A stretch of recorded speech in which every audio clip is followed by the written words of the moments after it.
wounds, but the wounds right now are very deep and very serious. Canada's a great big country. I think the third largest in the world. It's a very successful country. Last question. Why on earth would Quebec want to leave a country like that? Well, one of the reasons is that in order to fill this giant country, there has been a lot of immigration into all of Canada, and from Asian countries, from European countries. And French Canadians now feel threatened by the influx of foreigners who will not be attracted to the idea of speaking the French language. And I think there is a feeling in French Canada that right now is a period when we still control Quebec, and that control may be slipping away as more people move into Canada. Well, I guess we will be paying more attention this side of the border to Canada for a while. Thanks for joining us, Eric, as always. Thanks, Charles.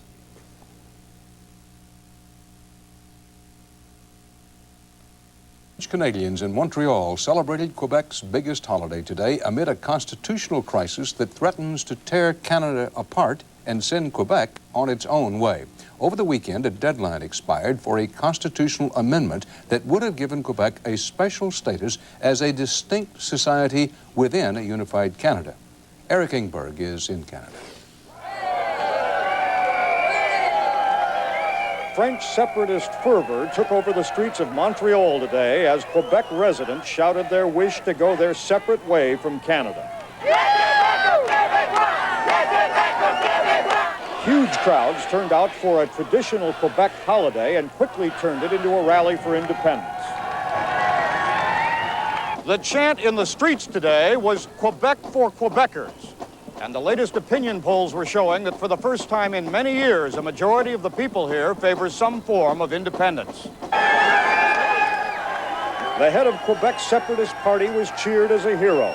The maple leaf flag was trampled, confirming some of the worst nightmares of federal officials. The initial financial damage control by the government paid off some. The Canadian dollar held its own on world markets, and a 16-point drop in the Toronto Stock Exchange was viewed as mild. But experts say foreign investors will shy away from Canada. The constitutional crisis that's there now is destroying confidence overseas. It's not increasing it. Publicly, the government stressed Canada had overcome French separatist crises before and could do so again. With the passage of some time and with a demonstration of a determination on the part of English Canadians to have a whole country, we'll be able to do that. I can't tell you how at the moment. And neither can anybody else. The politicians here tried to sell their constitutional reforms by warning of a separatist crisis if they failed. They talked so much that they now have the crisis. Eric Engberg, CBS News, Montreal. And that's the news from our world tonight. Dan Rather for the CBS Evening News. We hope you won't forget the quality local news on this news-minded CBS station. I'll see you tomorrow. An embarrassingly blurred Hubble telescope on top of a grounded shuttle fleet in Florida meant that in Washington, NASA was an agency very much on the carpet. The Hubble telescope fiasco brought howls of outrage from the congressional committees that signed the checks. Worst, it could mean that a great deal of taxpayer money was handled with less than full care and competence. The questions went to the core of NASA's ability to run its own affairs. Any doubts about NASA's ability to manage the space program must be resolved before we can be secure in providing the many tens of billions of dollars that NASA is seeking to complete its present agenda. One of the telescope's two mirrors is thought to be defective, blurring its images. The big questions being fired at NASA were, why were the two mirrors never tested together before launch when such tests were possible? And why didn't the problem show up on the tests that were done on the individual mirrors? Any time that you press technology as far as NASA is willing to press it, occasionally you fall short. But the critics noted such explanations won't hold up when manned flights to the planets, now on the drawing boards, are conducted. If we were going to go to the moon or go back to Mars, Mars would be a year's flight. We couldn't have a goof up the way we had with Hubble. Suppose the oxygen failed. What are we going to do? Say, hang on, we'll be there in 6 months? One reason for not doing more ground testing was NASA's assumption the shuttle would be able to make frequent repair trips to the Hubble, an assumption that seemed particularly flawed on a day when the entire shuttle fleet again sat grounded. Eric Engberg, CBS News, Washington.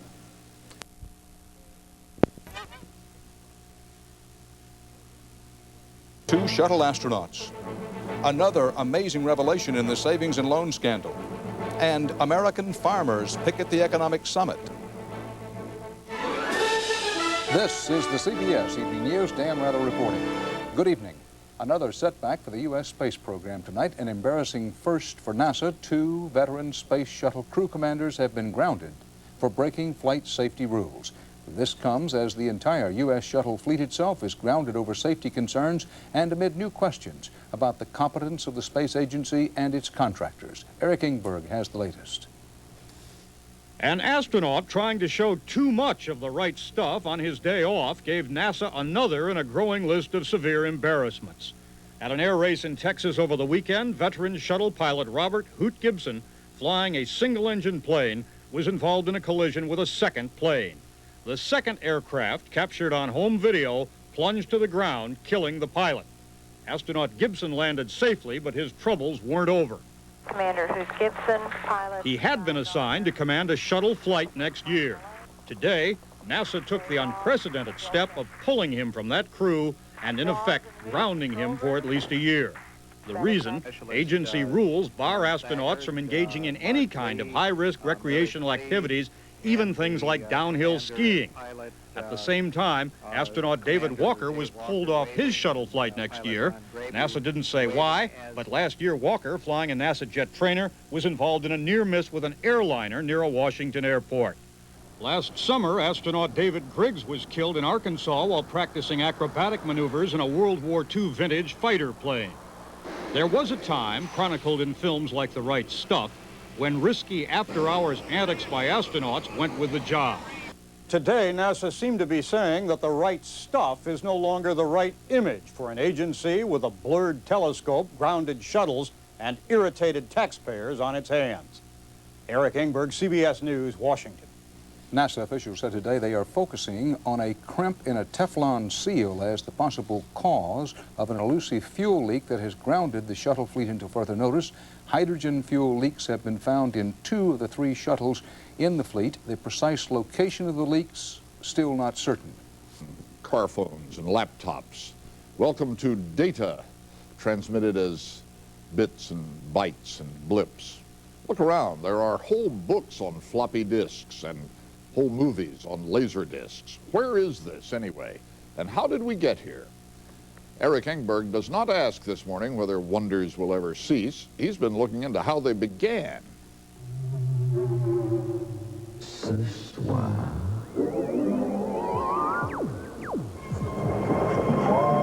Another exciting Wild West adventure.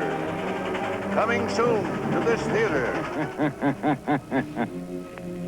Who knows what evil lurks in the hearts of men? There has seemed to be no end to it. Once humans could know what was happening over the next hill, they had to know about the hill beyond that, then the next country, the next ocean. In the last 150 years or so, science has given man an incredible array of tools to get his eyes and ears over the hill, for commerce, for fun, one plane down, for war. Torpedo rate, off port quarters. Right over. The Smithsonian Institution in Washington has put it all together in a new exhibition with the apt title, The Information Age.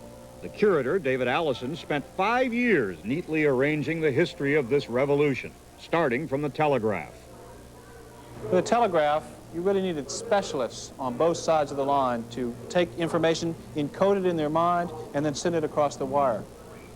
Telegraph offices by the early 1900s were nerve centers in their towns, used by businesses to speed orders and instructions. But it did not give the average citizen a way to reach out and touch someone. Number, please. In 1876, Alexander Graham Bell obtained U.S. patent number 174465. The device, Mark Twain said, would surely complicate matters for those who wanted peace and quiet. With a telephone, it was our voice itself that became the code of the instrument. That meant all of us could communicate instantly. We could communicate our feelings, our joy, our sadness, along with our information, and we could do it from our own homes. While the telephone caught the public's imagination, it made some people uneasy. No. Give me Alexander 2222, please. Privacy, along with the old-fashioned face-to-face friendly style of doing things, were giving way to the new information technology. If I talk any louder, I will have to call them up. They'll hear me. I'm sorry, sir, but you are all wet. Hold the line. Hold the line. I'm all wet, huh? Sending messages with no wires was next. The impetus was not entertainment, but the need to communicate with ships. Now, this is a representation of the Titanic radio room on the night the ship sunk. That's correct. The message that went out to the other ships asking for help was CQD, right? CQD at that time was the distress signal. My code's a little rusty, but right? By 1906, inventors had learned how to send the voice by radio.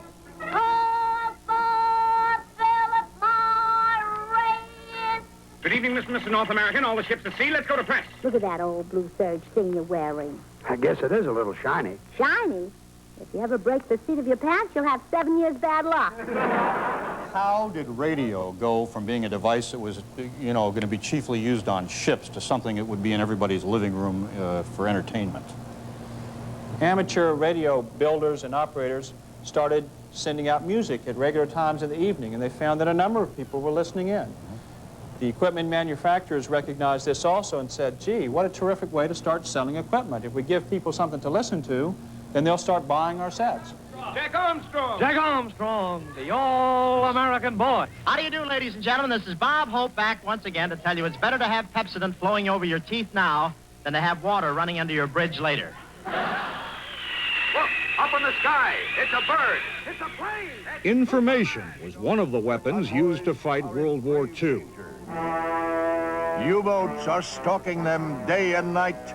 Deadly wolf packs, coordinated by radio with secret and coded orders. They are sinking almost as much as our factories are producing.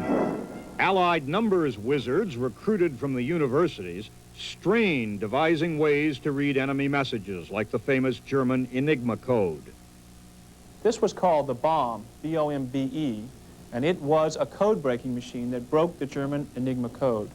It did it essentially by running through thousands of possible ways that the encoding machines were working until it found very likely possibilities, then those were checked out. Did you find that war and defense policy tends to push it along, or yes, it retard does, and the reason is that war, by giving a central cause, brings together people and forces that normally don't work together. There was another little communications gem that had to be put on hold while the war dominated, but it finally got its chance. Well, and I can't possibly sing in this outfit. Oh, I'll take it off. It's all right. You're on television. There's nobody looking. The Smithsonian's information exhibit displays TV's information side. Hopscotching the world for headlines. Only one ball game in the big leagues today. And another side as well. Remember, Kleenex table napkins won't slide off your lap. They cling like cloth. Thank you. That's right.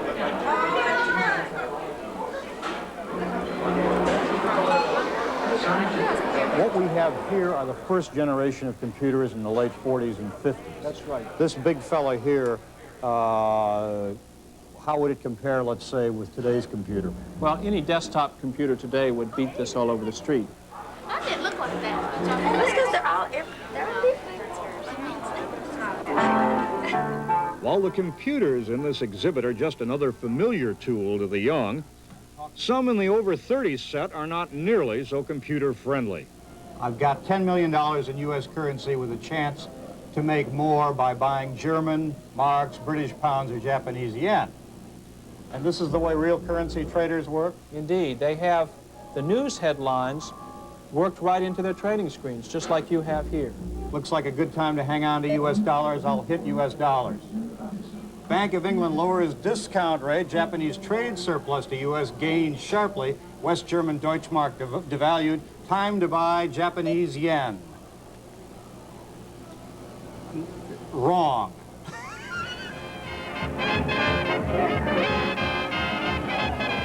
While every information marvel that came along caused befuddlement and sometimes suspicion, these machines are remarkable for their neutrality, passing along great thoughts and silly ones with equal facility, leaving, as always, the hard choices to us.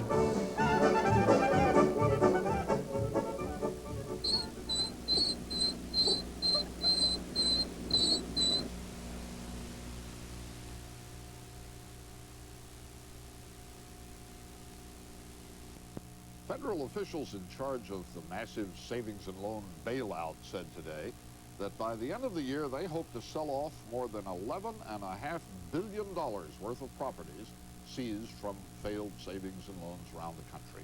Hotels are to be auctioned off, and shopping centers, and a golf course in Texas.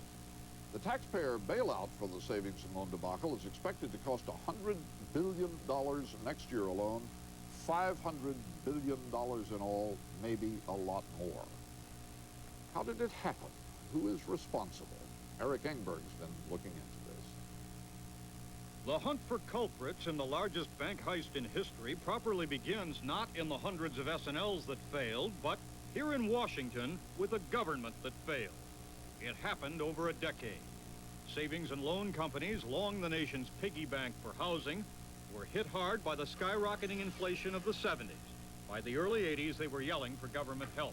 The outcry was, give us the ability to compete so that we can stay alive. The industry solution, let them boost interest rates to depositors and go after more profits in riskier deals. Congress gave them most of what they wanted. There is no doubt, by looking at the results, that the Savings and Loan League and lobbyists had far more impact on Congress than they should have. The industry was exercising an awful lot of power in Congress, and they had this base of political money, which was at the core of their influence. Campaign contributions from S&L interests topped $11 million in the 80s. They invested heavily in members of the banking committees. $144,000 went to the man who would sit in this chair during the years the S&Ls were winning unprecedented new powers. House Banking Committee Chairman Fernand St. Germain. His coziness to the industry lobby, the Savings and Loan League, was clear to Ed Gray, the regulator who would later try to clean up the mess. As Freddie St. Germain said in 1986 to me, Mr. Chairman, you're not going to get anything passed ever unless you get the approval for that legislation by the U.S. League. And he was right. St. Germain did not respond to CBS News requests for an interview. In 1982, a key deregulatory measure, the Garn-St. Germain Act, passed with little debate, touching off a chain reaction. Once it was signed into law, the deregulated savings and loans could get into commercial real estate deals, trade in junk bonds, attract big money in the hope of big profits. All in all, I think we hit the jackpot. We had an industry that was, for the first time, given massive amounts of new power. They had no opportunity to acquire or possess the proper kind of management to control these new activities, and their boards were not set up to manage and supervise those activities. On top of that, the states, which regulate a part of the industry, outdid the Congress in throwing out rules on the S&Ls. They could get into anything, windmill farms. They could get into junk bonds to any extent. There was no limit on what they could do. Once solid, S&Ls became a lure for fast buck operators and crooks, because even reckless investment of the depositors' money was still covered by federal insurance, which a compliant Congress had recently doubled to $100,000. The full faith and credit of these United States, that said it all. And the Congress let even the states with the weakest safeguards keep their federal insurance. Terrible mistake, and that's costing the taxpayer now a great deal of money. Having given S&Ls new freedom to wheel and deal, the government next failed to watch them. The lax attitude alarmed even the industry's lobbyists. We had no additional policemen on the beat to deal with this kind of a situation. It was an incredible folly. But the president hated federal regulation, and his Treasury Secretary, Don Regan, was rushing to dismantle controls on the moneylenders. When the regulators warned that the S&Ls were running wild, the White House sat on its hands. I was a sheriff without a gun. Gray, the Reagan-appointed chief S&L regulator, yelled for more federal examiners to uncover the scams. All it got him was a lecture by a White House budget official. I about fell off my chair when she said this. The policy of this administration is to have fewer examiners, not more. The policy of the administration is to get the government off the backs of these businesses. The cost of this series of governmental failures is staggering. $100 billion already committed, another $100 billion likely needed next year, with future numbers pointing toward the stratosphere. And among those officials who played a role, the fear is growing that the public will take it out at the ballot box on those who failed and those who just didn't want to see it all coming. Eric Engberg, CBS News, Washington.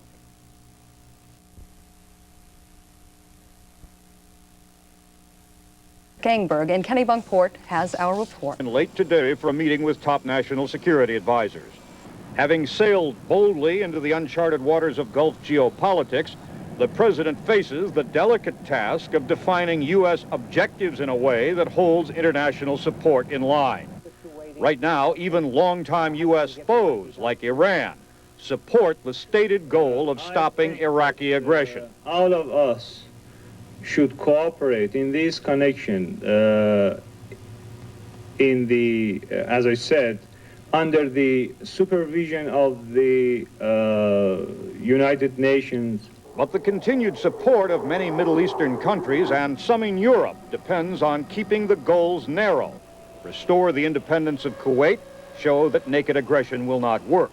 Above all else, it's critically important for us to cast this confrontation, not as a confrontation between the United States and Iraq, but as a confrontation between the international community and Iraq. If shooting starts, U.S. public opinion may pressure the president to seek broader goals, such as oil concessions from Arab states, or even the overthrow of Saddam Hussein. But analysts warn this would make things worse.